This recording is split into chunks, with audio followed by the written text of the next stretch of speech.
Chapter 15. Jean-Noel and Alice never made it to Le Marmiton for dinner as planned on the evening of his return from Big Sur, much less to the showing of Cocteau's Beauty and the Beast across the street at the Aero Theatre afterward. In fact, Jean-Noel was barely able to make it through the front door of Alice's basement apartment at the Sovereign Hotel before he stumbled headlong in the direction of the sofa that was just barely able to catch him, even as he collapsed into its soft embrace. Putting a hand to his clammy forehead, Alice retracted it immediately in horror and gave voice to the obvious. "Jean-Noel, you're burning up."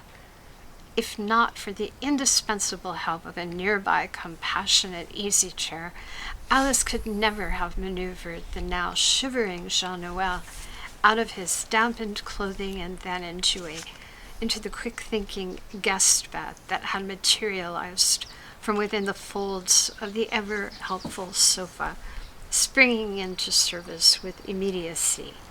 Now tucked between clean, dry sheets and under a comforter on top, Jean-Noel sank gratefully beneath the weight of feathered down, but not before taking an acetaminophen as dispensed by Alice. "Oh, ministering angel thou," he managed to mumble, although somewhat incoherently.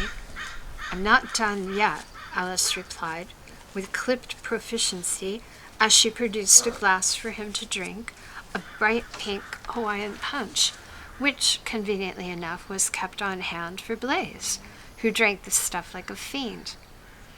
"It tastes awful," Jean-Noel assured Alice vehemently, as the unexpected burst of flavor coming from his first gulp had seemed to shock his senses back into consciousness.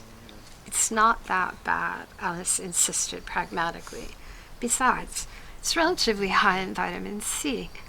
And, my friend, you are in dire need of hydration." Resigning himself to his fate, Jean-Noel begrudgingly nursed the glass of bright pink liquid, and found that the more of it he drank, the easier it did indeed seem to go down. Halfway through the glass, however, he also found that he was no longer able to resist the persistent summons of Morpheus.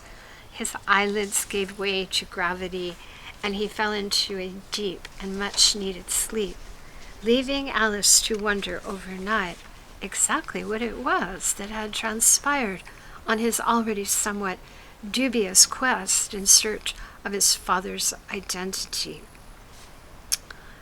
Sitting in the back garden with Elspeth on the day after their arrival in Los Angeles, Christy O'Keefe seemed genuinely shocked to learn from a visiting Alice that Jean-Noel had come away from their meeting at Nepenthe 3 weeks earlier under the impression that Byron had been anything but a dog. "Ain't no way I led that boy to believe Byron could have been anybody's father. I'd say that boy's brain must have been starting to addle already." In reply, Alice could only heave a deep sigh, for, indeed, Jean-Noel's brain had been in what could only be described as an addled state ever since his return from Big Sur.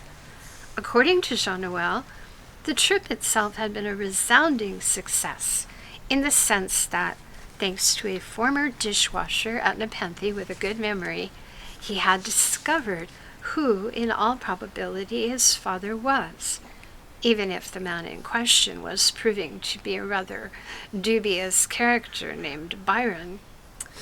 All that remained was to get Zuzu's confirmation of the facts when she arrived soon from Paris for Natalie's memorial service.